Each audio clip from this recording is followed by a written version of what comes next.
Hello, I'm Carolyn Gleason, the Executive Director of the Provisional Air Force Installation and Mission Support Center, and I appreciate the opportunity today to talk to you a little bit about where we are in our reorganization efforts. Next slide.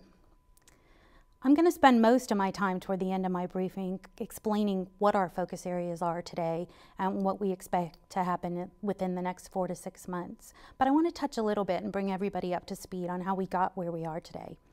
So our outgoing Secretary of Defense, Secretary Hagel, challenged all of his services when we were forced with significant resource reductions in result of the Budget Control Act. He challenged us to look at ways to remove redundancies and to improve our efficiencies and not just simply peanut butter spread the cuts that were facing our services.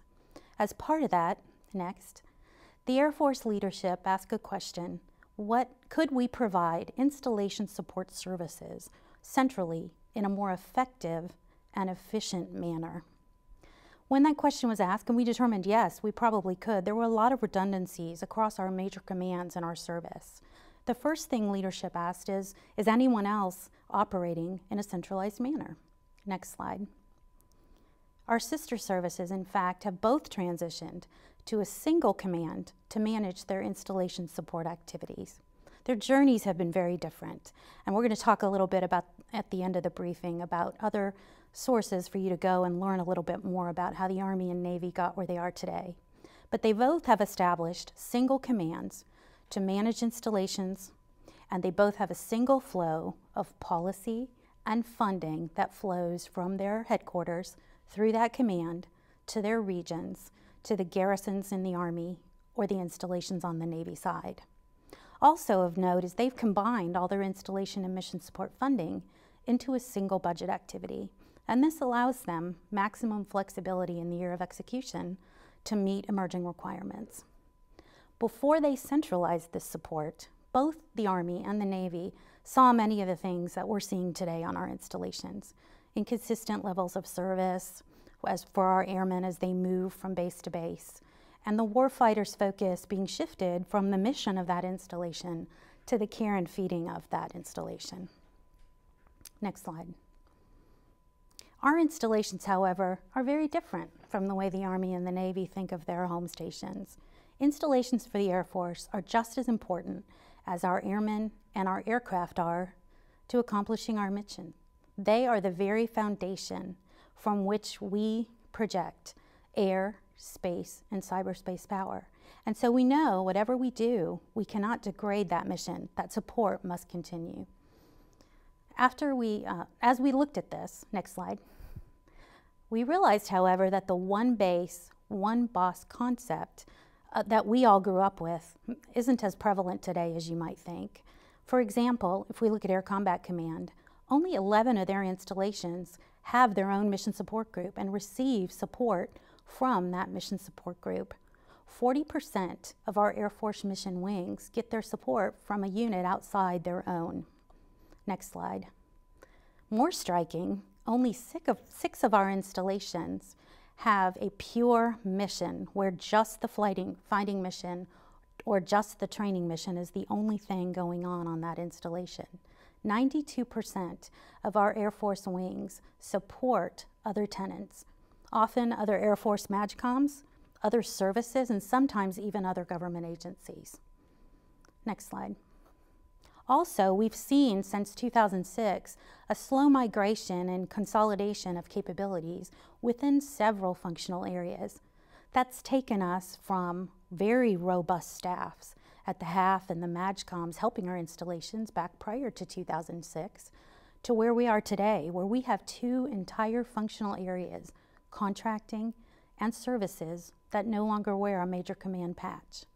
As we really went back and looked at what's happened over this last 7 to 8 years, the next logical question was, we're facing more resource constraints. Maybe it's time to consolidate further. And does it make sense to now consolidate responsibilities into a single organization? The next question became, if we're going to do that, then where do we put it? Next slide. Every major command in the Air Force is responsible for at least one core function for our service. Agile combat support, that core function covers all of the facets that are required to operate an installation, and Materiel Command is the lead for Agile Combat Support. So it made sense, if we're going to establish a single entity to manage mission support, that it belongs under Air Force Materiel Command. What this slide also shows is everything in the yellow that will be covered under the Air Force Installation and Mission Support Center had only the Air Force Materiel Command to advocate for it up through that core function lead prior to our inception. Also of note, every center that is also assigned to the Air Force Materiel Command is cross Air Force. Air Force Lifecycle Management Center does cradle-to-grave weapon systems management for our entire service. The Sustainment Center provides maintenance and supply activities for the entire service. So having a center with Air Force-wide reach under Air Force Materiel Command is not a concept that's foreign to our Air Force. Next slide. Upon our stand-up, AFIMSC will be the single intermediate level headquarters staff, and we will be responsible for Air Force-wide installation and expeditionary support activities. We'll have program management responsibility, resourcing from planning through programming, budgeting, and execution, and reach back for many of the capabilities that are currently done in the major commands today. We will provide the care and feeding for 77 installations and 12 MAJCOMs and DRUs. We also, as of 1 October 14, are the parent organizations for several of the field operating agencies that used to be tied to the air staff in the areas of civil engineering, financial management, contracting, and services and security forces. Those organizations are now tied as primary support units to the Air Force IMSC. Next slide. On the 8th of August, the provisional headquarters Air Force IMSC was established at Joint Base Andrews, and Major General Teresa Carter was assigned as the commander. About 2 weeks later, the small but mighty provisional team of about 60 people that represent all of the Air Force major commands and many of our subordinate units were detailed to the provisional headquarters and have been working diligently ever since. I think General Green walked through some of the focus for this team, but I'm going to explain it a little bit more as we go. On the 1st of October, as I mentioned, the subordinate units were tied to the IMSC, and their funding is actually flowing through us in FY15. And we'll talk a little bit more about that later. And I think Jeff Sherman's going to give you a little bit more details on that later in the day. In addition, we've now culled down the list of 10 potential locations for our headquarters to 4 candidate bases. And we'll talk a little bit more about strategic basing toward the end. But those 4 locations are Joint Base Langley-Eustis, Joint Base San Antonio, Scott Air Force Base, and Wright-Patterson Air Force Base. And as you can imagine, we are anxious to get that basing decision so that we can begin hiring the permanent party staff that are going to stand up this center. Next slide. So shortly after she became the commander, Major General Carter went out and visited with each of the major command CCs. And she asked them, if you had to describe what success means to you, how would you describe that? The words on this slide were the responses that she received. Their size is relative to the amount of times she heard it. Responsive came through with almost every visit. Commanders were also very concerned that we would put mission first and make sure that we kept that in mind in everything we did, and that we had seamless processes and transparent processes, particularly as resources were moved throughout our enterprise. Everything we do in the provisional staff to stand up this center is done with this backdrop in mind. Next slide. In addition, we're going to talk a little bit about the manpower constraints that we've been given. So we also have to look at where does capability have to be done in our Air Force to make sure that our airmen are supported and can do the mission they've been charged with every day. When General Carter sat down with the then PACAF Vice Commander, he said, I kind of look at things in 3 ways. There are capabilities that we do that are core to the PACAF mission that must be done by someone wearing my MAJCOM patch.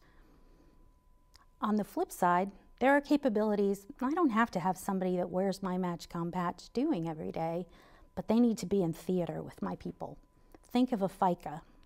We have a contracting agency at each installation. They wear the Air Force Installation Contracting Agency badge, but they sit with the major commands and support them on a daily basis. Lastly, he said, I know that there's capabilities that every MAJCOM is doing on their staff that I don't need to do, that I can accomplish with the reachback capability to another entity. And that's how the Air Force Medical Operations Agency operates today, as they provide medical operations services for our Air Force. Next slide. So keeping all of that in mind, we started to think about how would we organize this new headquarters. So we'll walk through this slide a little bit because it's pretty important to keep in mind. Again, I mentioned we're going to be the intermediate level management headquarters responsible for installation support and expeditionary support services. So it stands to reason that we would have a directorate identified to be responsible for those two things. In addition, we're going to be responsible for advocating for resources through planning, programming, and budgeting and the corporate structure. We have a fairly robust resources directorate that has financial management, plans and programs, manpower, and an ops research function that can help us make the resourcing decisions that we'll need to make, not only in the out years, but the execution year. And just like any other center or MAJCOM, we have a staff dedicated to help us operate. A JAG, a PA, a small business office, an IG, that will help us operate every day. I also mentioned we have the FOAs that are assigned to us now, or the primary support units, and they're showed on the bottom. In addition, there will be an Air Force installation mission support center detachment co-located with each major command. We're still determining what the makeup of those detachments will be, but that's a key liaison between the center and the MAJCOMs to make sure that the mission of that MAJCOM is understood by the people who are making resourcing decisions. What's also of note as we go and set up our organizational structure is everything inside the center headquarters, we are capped at a manpower ceiling of 350 billets for our civilian and military employees. As the center goes, that's fairly lean, and getting the right functional makeup is critical as we fill our organization. Next slide. So here's the operating environment we're under today as we make these decisions. We don't expect the chain of command at base level to change. How installations operate today is how they will operate in the future. But who's advocating for the care and feeding of those installations is going to change. And as General Green alluded to, it's a pretty major shift for our service. In FY15, the major commands still own installation and mission support funding. And we're really taking a left seat, right seat role. We are sitting with them as we go through the POM, the execution plan, and making sure we understand every nuance of that makes their installations special. You'll hear the term dimmer switch if you ever hear General Carter go out and speak, and that is we want to make sure that we deliberately hand off any capability that a MAJCOM does today that the AFIMSC will need to do tomorrow, and make sure that nothing falls in the transition. In FY16, Air Force AFIMSC will assume control of all installation and mission support funds that are currently executed at the major commands.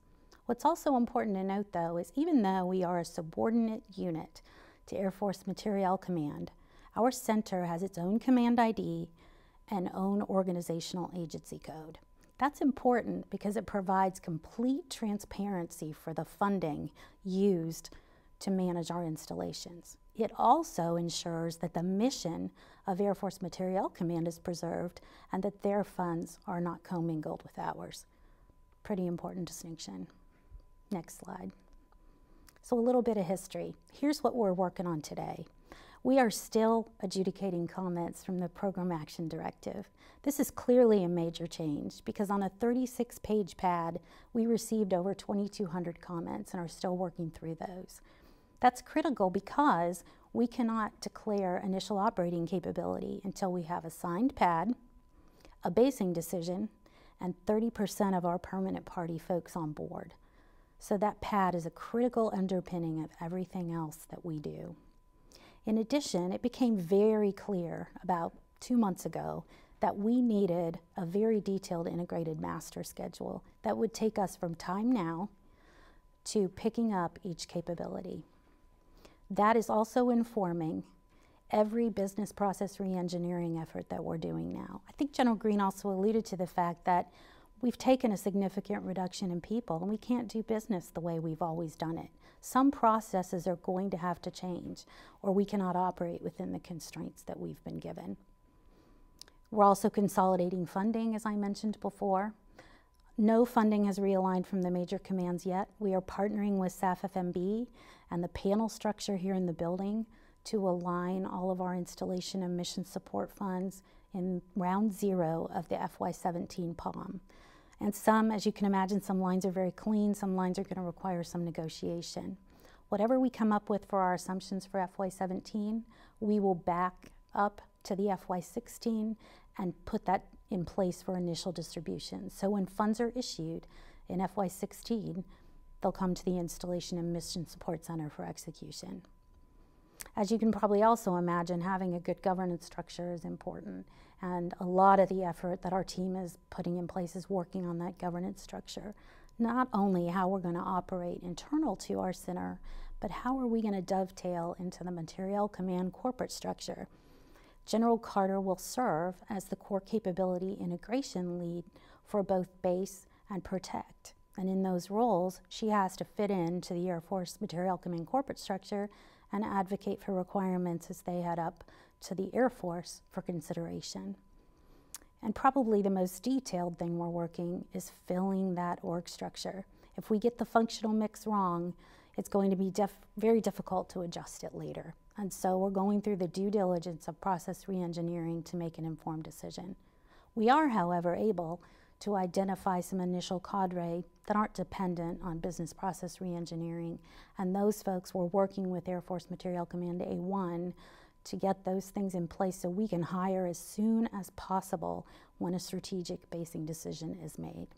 And lastly, we're supporting the strategic basing site surveys. Next slide. So on the subject of strategic basing, we are still on track to get a decision by the end of January.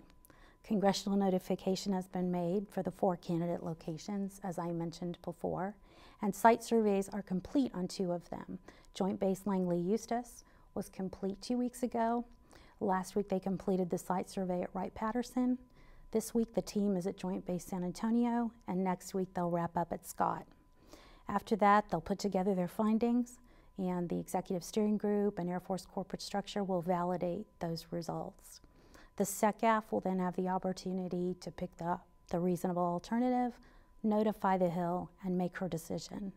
Once that basing decision is made, we expect the tempo of getting that bed down done to really pick up, and we'll know a lot of the unknowns that are facing us today will be decided.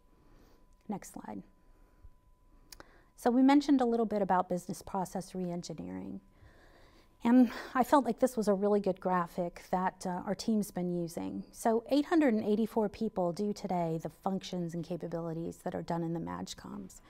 We're being asked to build a center headquarters to pick up those capabilities that's capped at 350 people. So we know, just doing the math, that you can't do business the way you do today with 2/3 less people. So we're going through the very detailed integrated master schedule and identifying those re-engineering efforts that need to be done first. And we'll talk about priority a little bit. But those will inform what kind of functions I need within that headquarters and what I need to try to cover either within a primary subordinate unit or maybe a detachment and assign a specific detachment on very detailed duties. Next slide. So process redesign is really going to drive how we transfer workload and provide service to the major commands. General Carter has set some pretty clear priorities for how we will do this. We're doing critical processes first. Those are those things that we cannot fail at, that if they break, it's catastrophic to the mission. So we need to make sure that we have good, solid processes in place for those. She then wants us to look at cross-functional processes because those really have the best opportunity for savings. You've got more than one functional doing similar things, and you have the opportunity to save manning. Then we need to look at functional specific items. And lastly, because we are so constrained in our headquarters, we're looking at some processes within the detachments or our primary subordinate units to decide if there's capacity there that we can leverage within our enterprise. End-to-end processes, that re-engineering is going to help us identify efficiencies, and it's critical as we build the org structure, not only in our headquarters, but get the detachments defined. We know that the MAGCOM locations, that people are making decisions based on a lack of knowledge, and I think that General Green touched on that also. And we know that getting stability at those locations as soon as possible is going to be critical as we move forward so that our critical talent doesn't walk out the door. We need them to continue to serve our Air Force, and providing that stability will help us do that. We also know that you can't just lay a process on paper, throw it over the fence, and hope it works. So part of the business process re-engineering that we're undergoing is a very detailed testing of processes to make sure that they work. Sometimes it's a desk test. Pick up the phone, I call the person I know I'm going to need, they log into the system I think they're going to need to access, we make sure that it works. But we want to test all those to make sure that our transition's as seamless as possible. Once we know something works, we'll be able to tap that MAGCOM on the shoulder and say, Air Force IMSC's got it, and we're taking it from here. Keeping in mind that our center staff will never exceed 350 people. We also know that there's some processes that won't need major re-engineering. We're looking always for best of breed across the MAGCOMs, where all we have to do is identify roles and responsibilities within our enterprise to put those into play. And some that can simply be rolled over as is, again, just a roles and responsibilities identification. Next slide. So I know this is a lot of information, and we have several sources that you can go and learn more about the future of this center and be part of it. We have a YouTube channel because everyone has a YouTube channel now, so we hope that you'll tune in. General Carter has done some phenomenal briefings that give a lot more history on how we got here today, and there's a wealth of information on that channel, and we populate it more and more every day. In addition, there's a library of information for you to go and read more if you're interested. Most importantly, we now have an ask.afimsc@us.af.mil email address that if you have any specific question, if you send it to that address, we will get you an answer. And if you want to be involved in a business process re-engineering effort, please let us know. We're always looking for perspectives from outside our own center, so we make sure that everything is considered as we move forward. Thank you so much for letting me speak today, and please let us know if you have any questions. Thanks, and have a great rest of your day.